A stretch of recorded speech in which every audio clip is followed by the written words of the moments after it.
So today, we're going to present about the principles of Jewish and Islamic slaughter with respect to OIE recommendation. In Jewish, the cruelty of animals is strictly forbidden and it was a Torah commandment. It is commanded to slaughter an animal from the neck and to use a verified smooth and sharp knife to avoid causing it too much harm. Islam also teaches us to treat animals and all living creatures kindly and prohibited knowing their rights. Prophet Muhammad said, "Whoever is kind to the creatures of God is kind to himself." Next, we will continue with the Jewish halakha and Islamic Sharia requirements and the OIE recommendation of slaughterer. For Jewish halakha, shoket is an authorized slaughterer according to the Jewish halakha. For the Islamic Sharia, a Muslim who is mentally sound, baligh, and fully understands Sharia law of halal slaughter. For the OIE recommendation, people who have patience and familiar with current recommendation and own slaughter certificate. Next, we will learn about the requirements of animal restraint before slaughter according to the Jewish, Islam, and OIE views. In Islam, Islam requires animals to be restrained securely and the equipment must be comfortable to the animals. In Jewish, it's important for the slaughterer to have an assistant to help carry the slaughter. Meanwhile, the OIE recommendation of animal restraint consists of a non-restraint, which animals stand in groups, and individual restraint, where it uses upright restraint method with ropes or yokes or automatic conveyors. Next is the stunning method. Stunning is not permitted in Jewish halakha, while Islam does allow stunning method. However, it is not recommended since it can create defect on the animals, while OIE recommends stunning, but the important thing is to focus on the restraint methods when slaughtering, with or without stunning. Next, the slaughtering techniques, which consists of the adequacy of the instrument, methods to perform the cut, and point of the cut.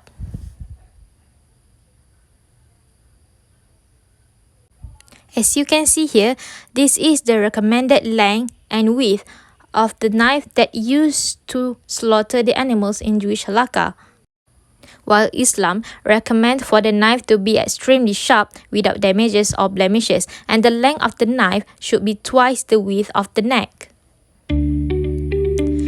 Meanwhile, the OIE recommend a very sharp blade or knife of sufficient length. Next, performing the cut. As you can see in this picture, this is the comparison on how Jewish halakha, Islamic Sharia, and OIE recommendation on way of cut.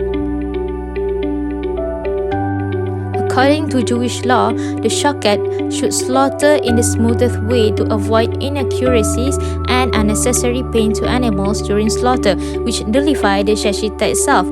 The restraint of the animal is fundamental because it prepares the slaughter in the correct way.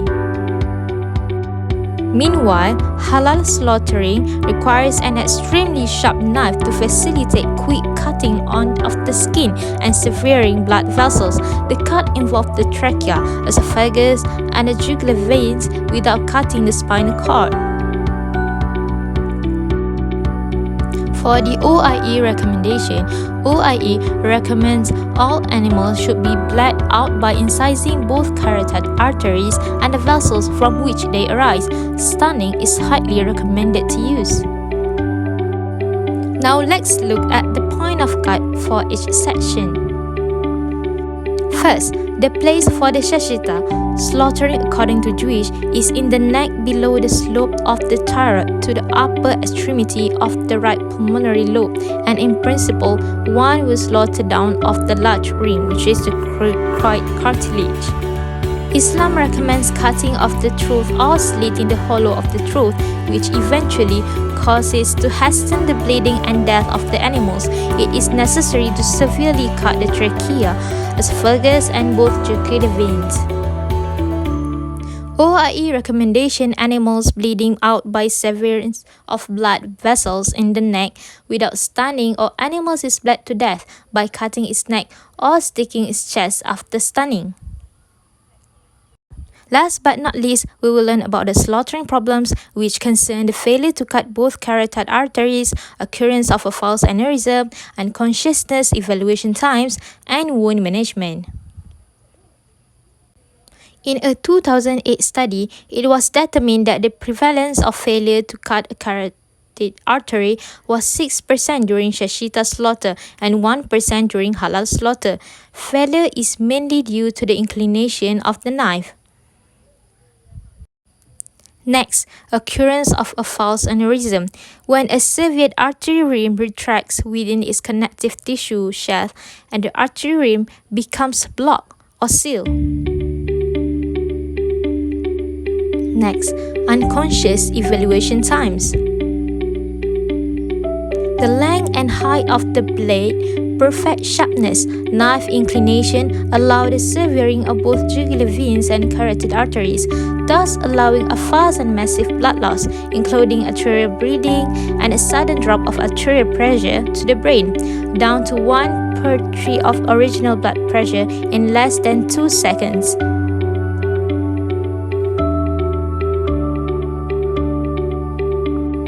Last but not least, the wound management. Frame between the cut and loss of consciousness is of extreme importance.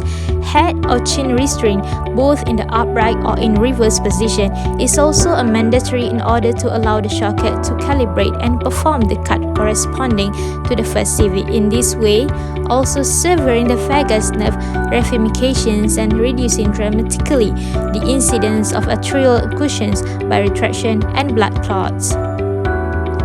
Thank you for listening. Assalamualaikum warahmatullahi wabarakatuh.